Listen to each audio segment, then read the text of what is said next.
Ang lungkot pala ng kanta natin yun, ha? Ha? Ang lungkot pala ng kanta natin yun. Oh, hindi naman. Malungkot ba? Sakto lang. Nalungkot ka ba? Medyo kasi pangarap lang ito, tapos... Ano ba ang gusto mo para sumaya ka? All-Star Update.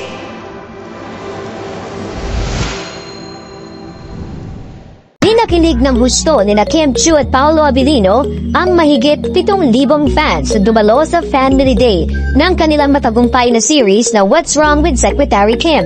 We're very grateful. I heard maraming mga bumiyahe pa from mga malalapit na lalawigan. I always appreciate time and effort given to me. So I hope we could give it back in ways like our performance today. Kasama ng Kim Pao ang ilang cast members na kinikilig din sa chemistry ng dalawa, lalo na sa mga behind-the-scenes clip. Isa na rito ang eksena kung saan tila nahirapan si Paolo sa pagbuhat kay Kim. Mabigat lang kasi talaga akong tao. Mukha lang akong magaan, pero mabigat. Kaya niya yan. 3, 2, 1, let's go! Sasa na appreciate nila sa isa't isa ay ang pagiging funny nila on at off cam. It's always the energy ng set. So, ayun lang. Siguro pag ginagawa niya yung talaga ba? Ganyan ko kasi siya. Sa set. Talaga?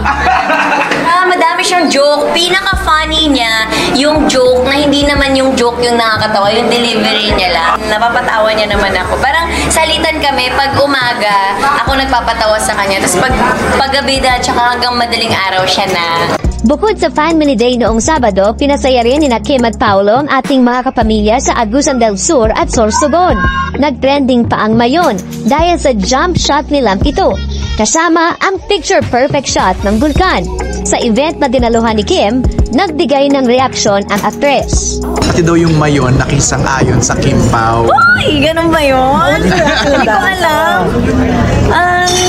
Maganda yung mayon, wala siyang clouds. Isa siyang clear. Pagkakita kasi yun, ibig sabihin. Maganda. Oo, eh. Ganun ba yun? Very rare siya. Rare ba yun? Diyos ko. Rare? Oo, rare. Oo, totoo. Hindi ko alam. Baka rare. Hindi ko alam. Naka nagkataon lang. Pero ang tanong ng fans, ito na ba ang end of the line para sa Kim Pao? So, babay na nga ba talaga? Secretary Kim. Every weekend. Okay. Hopefully, maybe soon, makapagbigay kami ng good news para may maabangan kayo. Pwede pa rin ma-binge watch ang Secretary Kim sa View. At mapapanood din ito tuwing weekend sa Kapamilya Channel A to Z at TV5.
support ang binibigay niyo sa amin. And hopefully, maybe soon, makapagbigay kami ng good news para may maabangan kayo. Yes! Kenny! Maraming salamat for your unconditional love, support. Sobrang gulat kami talaga sa naging response nila sa tandem namin ni Paolo. From Linlang until What's Wrong with Secretary Kim. Sobra kami nagpapasalamat that we are now a growing family. Sana mas dumami pa kahit tapos na yung Linlang and Secretary Kim. Sobrang na-appreciate namin yung efforts nila, yung pagpapakita nila sa amin ng pagmamahal. And pinagsigawan talaga nila sa social media, lumabasa namin yun. So we're very thankful and grateful to have you guys sa journey namin dalawa. So thank you so much. And manood pa rin sila ng What's Wrong with Secretary Kim. Nasa View pa rin siya. And then Linlang, nasa Prime pa rin siya. And every weekend makapanood sa Pamilya Live, sa A to Z, sa TV5, at ibang channels kung saan mapapanood ang mga palabas ng ABS-CBN. Thank you so much. We love you all. All-Star Update.